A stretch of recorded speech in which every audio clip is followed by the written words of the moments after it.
Hi, I'm Rod Solar. I'm Laura Livesey. And we're Livesey Solar, and we're on a mission to help you build the practice that you love. Today, we want to look at the critical questions that you have to really reflect on and answer deeply and thoughtfully if you want to compete in private healthcare. And we're going to take a look at some myths that exist in business and certainly in healthcare businesses, talking about service and how your service is actually not what people want. They want something completely different. They have no interest in what you offer, surprisingly. We're going to talk about the type of people that actually want to do business with you versus the many that don't, and why that's okay. We're going to take a look at how people are before they visit you and how they are after, and why that's crucial for you to communicate, and you're probably not at the moment. And we're also going to take a look at your competition, that nobody sort of deals with this very much. And people sort of, there can be, and I've talked to many consultants about this, almost a hostile attitude and atmosphere around competition. And actually, we don't see it that way. So we're going to show you why your competition is a good thing, and actually why there is room for everybody. There's a piece of the pie for everyone. And finally, we're going to look at how we can create a unique selling proposition for you that is based on putting your customer in the center and based on making your customer and patient really a hero. So we're a lot to talk about today. And I think to kick us off, I think Rod's going to talk about transformation. Yeah. So people buy transformation. And that's a really important point that I want to drive home, because I think it's something that's not well understood out there. And it's evidenced by the fact that people are not really selling transformation. If we look around at ads, most people are selling products, they're selling services, they're selling features, and some better ads are selling benefits. And that's great, because that's what you've been told to do by professional marketers for years and years and years. But the reality is that people buy transformation. And what do we mean by that? I mean, we mean they don't buy skin services. They don't buy chiropractic sessions. They don't buy laser eye surgery. They don't buy, knee surgery. They really don't want that. That is not what they're after. It sounds weird, but that's not what they want. They want the after. If you really think about it, it doesn't sound so weird, because if you think, how many people out there are really waking up in the morning and go, yeah, I really need some surgery. That'll make my day. Yeah. That's what I'm really looking forward to. Surgery sounds awesome, right? Now, I mean, look, of course, they see the surgery as a vehicle to something else, and I think everybody, once they really take a moment to think about it, they truly understand that. So, essentially, what transformation means is turning somebody who is in a state before a procedure, or they visit you, or a treatment plan, or a surgery, and getting that person from point A to point B. So the before state is where they see you, and the after state is after you've helped them. And sounds like a really simple way of looking at it, but it's actually it's game changing. And you could even say that good marketing is simply the articulation of the move from before to the after state. And interestingly, the wider that line is from the before and the after, the longer it takes and the more transformative you can help the patient become, the greater you can charge. And that's why it's possible to charge, say, 3,000, 4,000, 5,000 pounds for a 15-minute procedure. And however, what we're often missing is the fact that people will pay that if they see that transformation's on offer. You have to make sure that they know it. And that's something that is really missing. And this is a huge opportunity for you. So now that you have this insight that people want to understand that you get them, that you see how they are before and you see how they are after, and that you can put yourself in their shoes and speak to them in that way. Now I want you to go and look at your competition's websites. Because if you do that, you are going to find that it's not the patient as the hero that's on the cover of these websites.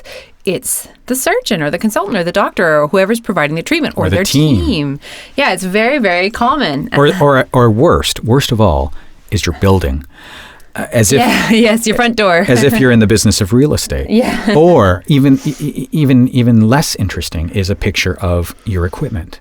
like an empty room full of equipment that effectively to most people who are unfamiliar look like torture devices. This is not showing transformation. And this doesn't work, and it doesn't compete. And if you step out and do something differently, you are going to do much better than your colleagues. Take a page from the airlines, right, or from travel companies. Do travel companies put out ads or television adverts or any kind of imagery that shows you waiting in the queue to present your passport, or laboriously packing your suitcase, or standing on the tarmac as you wait in the freezing cold rain to board the plane? It doesn't show you any of that. Yet what they're selling you really is, say, a flight. But at the same time, it doesn't show you any of that, because that's the arduous middle. And what you really want to be doing is you want to show that person on the beach, right? You want to show that person enjoying a ski holiday. You want to show that person having the time of their life with their family. That's what the after is. So the key thing here is look at your competitors' marketing materials. Their websites are a great place to start. Are they speaking to the patients after? And what do we mean by that? I think when we say, I think it sounds very, very nice, and I'm sure you agree it's a nice sentiment. But practically speaking, before and after, you can actually kind of get yourself in this headspace and start using this concept right away. There's 5 things that you want to look at. So you want to look at what somebody has before and after, very factual. I can't see without glasses. Afterwards, after say laser eye surgery, I can see. That's really the have. Then we look at how they feel. So before and after. So how do I feel before I have the skin treatment with my dermatologist? I feel itchy. I feel old. I feel like I look, I'm aging faster than I need to. After the treatment, I'm clear skinned, but I feel confident. I feel like I can take on my life again. So this is some of the, we're going to get into this a lot more in another video, but these are some of the things you can start to think about is the feeling that is behind this before and after. Then we look at their average day. What does a typical day look like before the treatment? Hiding your rash or whatever, wearing long sleeves, turtlenecks, mock necks, that sort of thing. Afterwards, again, you're able to bare skin. You're able to feel free to be yourself. It ends up being much less about that physical obvious thing of I can, show my skin, but it ends up being something about liberation or freedom or some aspect of an emotion that you'd want to have in your life. Then we look at things like status. So how does somebody else see me before? How does somebody else see me after? Usually that looks at somebody seeing me as maybe older than I am, that sort of thing. If I say I'm wearing reading glasses, and then afterwards, I've taken something on. I've taken life and really done something and taken a step forward. So you might be seen as courageous. So you can think about how that's a really positive thing to associate with your treatment. And then finally, the 5th thing that you look at with befores and afters is this thing we call good and evil, which is sort of a way to look at what should be happening to me, sort of an issue of fairness really in life. What should be happening to me and before it's not really happening, and afterwards what should be happening. So we're really kind of breaking down the before and after and using this in our copy. So we start to look at how we can leverage these emotions and really talk about the things that patients really care about. The thing is, this is what they want to hear from you. They want to feel like you understand them, that you get them. And that's really a critical thing that's missing today in healthcare, and it really is an opportunity for you if you take it. At this stage, I just want to underscore the value of writing in this context.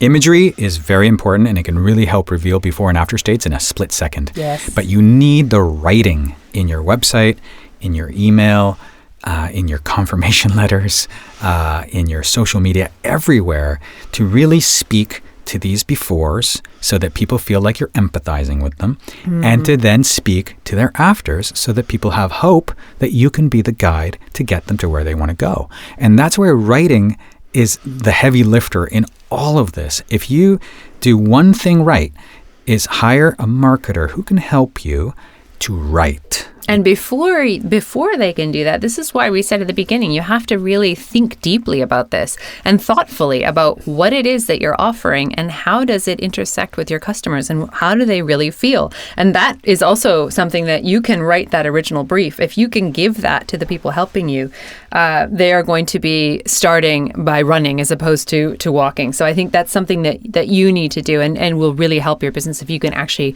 do that first. So let's talk a little bit about the competition and how we need to contextualize them. Laura, so why don't you tell us, how would you go about identifying who your real competitors are? Yeah, this is a real concern and a common question that we hear, which is, this person, operating down the street, they've been in business a long time. They're getting all the referrals. I can't compete with that. How am I going to break into that market? The competition's too strong. Or there's so many of them. There's so many competitors. Patients never going to come to me. I'm a new entrant in the market. But the reality is that the competitive set, what we call an evoked set, is usually only 2 or 3 clinics. And you have a high likelihood of getting into that set if you follow the steps that we just talked about in terms of identifying who you want and invoking the feelings that they're after, because you'll have a high chance of connecting with them. But the reason for that is that we agree with you, you're not going to try to break into entrenched referral patterns. It's not a bad strategy in some markets, and that can make sense in some places if there's not a lot of referral patterns and you have relationships and that sort of thing. But for the rest of us, it is very difficult to do that. So you have to go after areas of opportunity, generally online. So you're looking for competitors that are showing up for the problems that your key ideal avatar is typing into Google or a search engine. So you're really trying to find that, very targeted things like best blank, treatment in blank place. So you're looking for best dermatologist in Preston, whatever it is. So you want to pick an area and pick a service and even go for the pain. So somebody or the condition is often what people are, where their headspace is at. So psoriasis in, wherever it is. So looking at Birmingham psoriasis treatment, that kind of thing. So who shows up when you type that in? So you want to look at that and see who's popping up. Really, the first page is the only thing that matters. But you want to see, okay, who's showing up? And then compare them against the types of service offerings that they're providing you. So is it a chain? Is it a hospital like a Ramsay, Aspire, that sort of thing? Who's providing that service? And how would you compete against them? And remember, you want to apply the criteria that we just gave you in the beginning. Are they going after the emotions? Do they understand the patients? Because we're telling you that patients do not respond to those generic websites that just drone on unemotionally about the condition and the treatment. That really doesn't get through to them. So if you just do that brief search and look at who's coming up and you just evaluate based on that, there's a lot more that you can look at, obviously. But I think you can do a very cursory look and just get a nice tight picture of, okay, it looks like most of the people in my market don't get it, and you will find this. They're really not empathizing. They're really not building a relationship with the customer. Therefore, there's an opportunity there for me. And that's how we look at the competition for emotional headspace. How can we compete emotionally? Can we? Is somebody already sewing it up? You can see this, for example, in something like plastics, in surgery, some of the chains. It's remarkable. If you look at a lot of the independents, it's, pictures of the surgeons on the homepage. If you look at, there's very few that do well. One of them is MYA. They have patient stories on the homepage. So first thing you see, it's nothing to do with the surgeon, which I know there's a lot of controversy about that. But really, if you're giving people what they want, that's exactly what they want to see themselves as the hero. So you can do a review and say, how are people doing in that sense? And it'll give you a sense of whether they can compete online. And the reality is, if you do that, you will be one of the 3 in that set that people are deciding upon to book that next step in the sales process, which is usually the initial consultation. I think an important idea to get through to people here is that you have to have an active engagement with your competitors. You can't. Yeah. What I find is a lot of people, they take one of 2 routes. They either they think to themselves, well, if I'm going to be competitive, then I have to really slag off the competition, and I don't want to do that. So, rightly so, because that doesn't get you anywhere. And so what they do is they avoid talking about it at all. And I think the issue there is that you fail to communicate to people what makes you different. And if there's one thing that I have found that makes a real difference between those who succeed and those who don't, is those who really understand their point of difference, who can communicate it very, very well. Mm-hmm. And lastly, who identify people who believe what they believe, in the sense that this difference really matters. And if you can identify those three things and make that work, then you've got a thriving practice on your hands. And we've seen it again and again and again. The ones that succeed are the ones that are different. And they're different in a way that appeals to their customer avatars. And they communicate it really, really well, again and again and again. Now, I think what's important to get to at this stage is something we do a lot of research in contemporary marketing areas, and there's a lot of great thinkers out there. And we're not afraid to draw on lots of great resources for many of the things that we share to the medical community. And one of those things is the story brand concept. Now, the story brand concept is all about utilizing the fundamental narrative structure. Now, this is going to sound a little academic, but bear with me. This really, really makes sense once you know it. Utilizing the fundamental narrative structure that is inherent in all of our great stories, all of our myths, all of our legends, all of our big budget Hollywood movies that help us understand what people really, really want. So in every big story, we have what's called a character, right? The main character. And that's who the patient sees themselves as. They are the main character in their story. You're the main character in your story, right? So, what you're trying to do is you got a problem in life. Say, for example, you have a practice that isn't getting off the ground, or you don't know what to do about developing a practice. It all looks like a maze. It's really, really fundamentally difficult to get, to get started. So you have a problem, and the patient has a similar problem. So they have a problem. It's a maze. There's a whole lot of jargon out there. They don't know what's going on, but they still have a problem that they need to fix, right? So whether it's crooked teeth, a crooked nose, bad eyesight, perhaps breasts that aren't large enough to their liking, whatever it is, that is a problem that they see, okay? So they have what's known as an external problem, which is, okay, I have eyeglasses. Yeah, nobody, perhaps there's a lot of people who don't like eyeglasses. Most of the population are perfectly happy with them. So what separates those who have eye surgery? Well, it's those that have an internal problem too. And that internal problem might be, those eyeglasses make me feel like I have a barrier in front of the world and me, or makes me feel inconvenienced, or make me feel constrained, lacking freedom, whatever that is, right? So that's the big problem that they have. Now, what do they need to do? Well, they need to, in every story, they need to meet a guide, because it's a guide that eventually is going to give them a plan and call them to action to say, okay, you have a problem, say Luke Skywalker. I'm Ben Kenobi. Guess what? I have the empathy to understand what you're going through. I've been there. I know what it's like. I've seen it many times before. And even better, I have the authority and credibility to guide you down the path to get to what you want, which is the alleviation of your problem, right? So the patient here is saying, where's my guide, right? Where's my Ben Kenobi? And that's who you are, by the way. You, the consultant, you, the doctor, are the Ben Kenobi in the story. You're not Luke Skywalker. In other words, you're not the hero of the story. You're the guide. So what that means then is that as the guide, you need to give them a plan. And that plan involves a process, very, very simple process. Luke, this is what you do. You got to do a little bit of training with me. I'm going to give you a lightsaber. We're going to hop on a starship. And then we're going to defeat the Empire. All right. Very, very simple, in a nutshell. So what you have to do as the guide to the patient is something very similar. It's like, look, patient, first thing you got to find out is whether or not I can help you. Okay. So what that involves is coming in for an appointment. Second, I'm going to treat you. Then, of course, assuming you're suitable.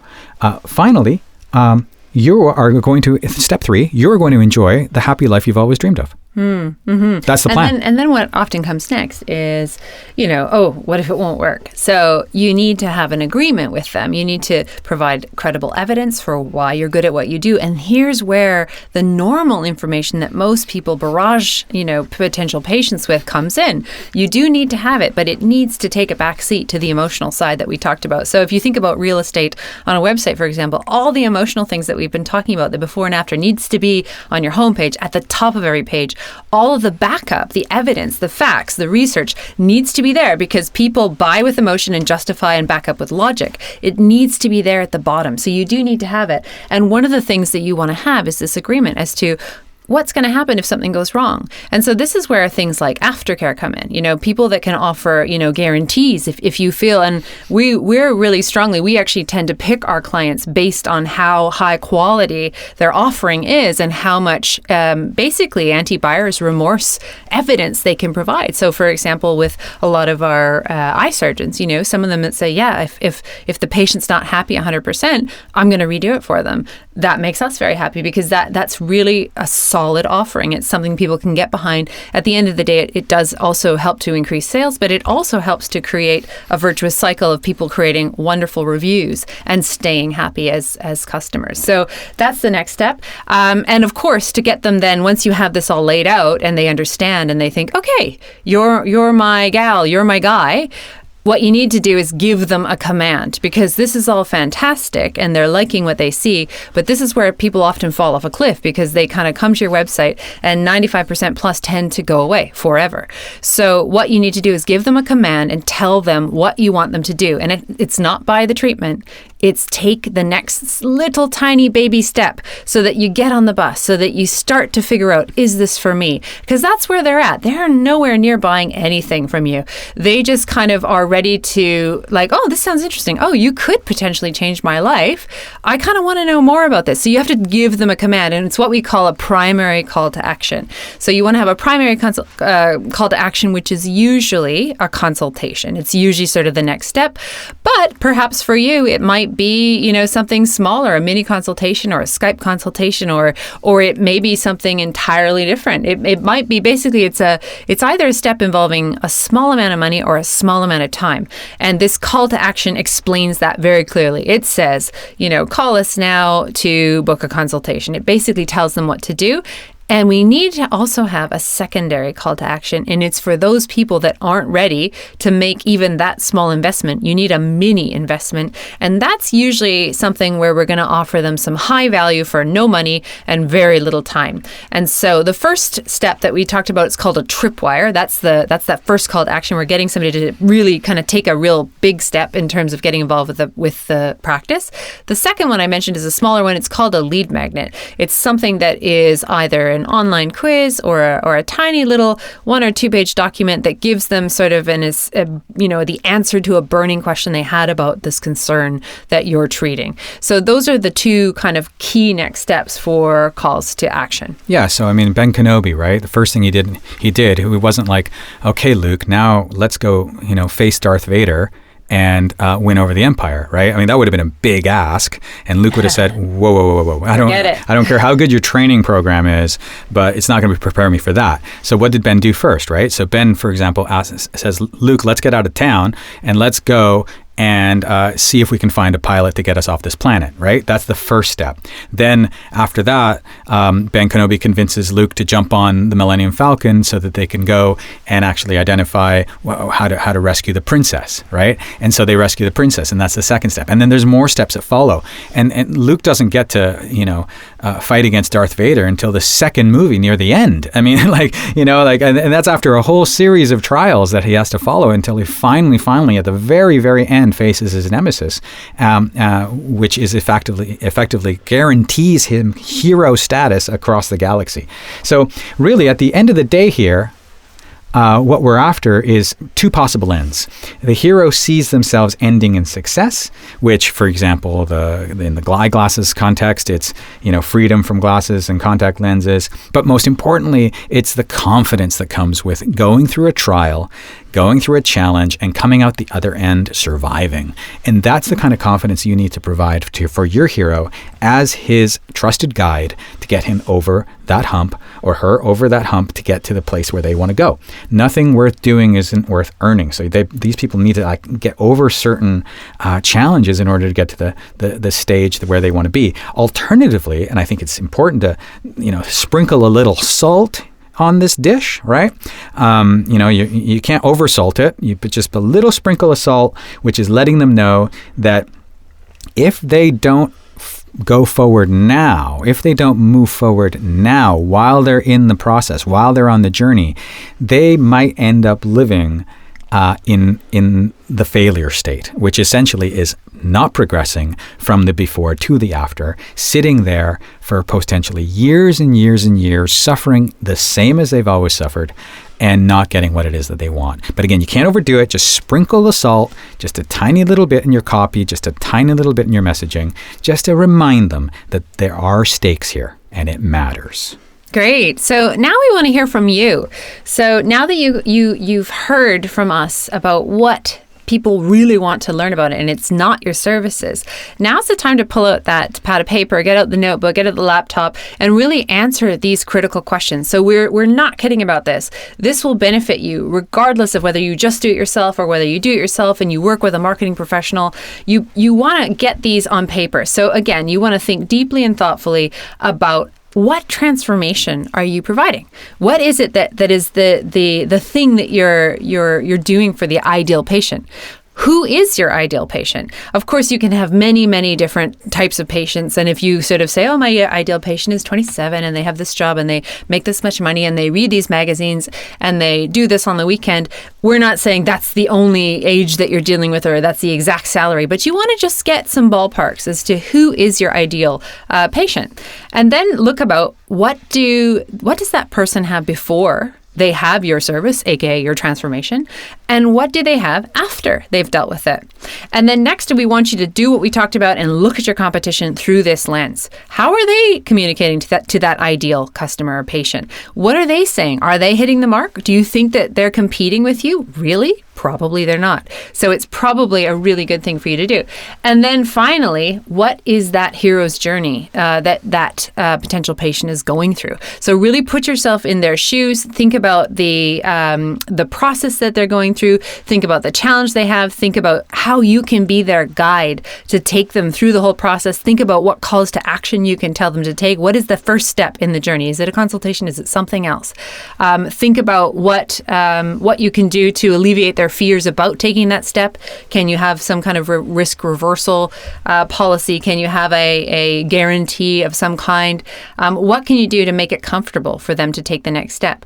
And then finally, what would happen if they don't do business with you? What would happen if they don't become your patient? The reality is that you better have something that's going to provide a significant amount of transformation. Otherwise, why be in business? Why do it? So they're going to lose out if they don't do business with you, if they are your ideal target avatar. So figure out what that is and quantify it, write it down. So I hope you enjoyed doing that. I think it'll bring you a lot more clarity on your business. I'm Laura Livesey. I'm Rod Solar. And we've really enjoyed sharing the critical questions that you need to answer if you want to compete properly in private healthcare.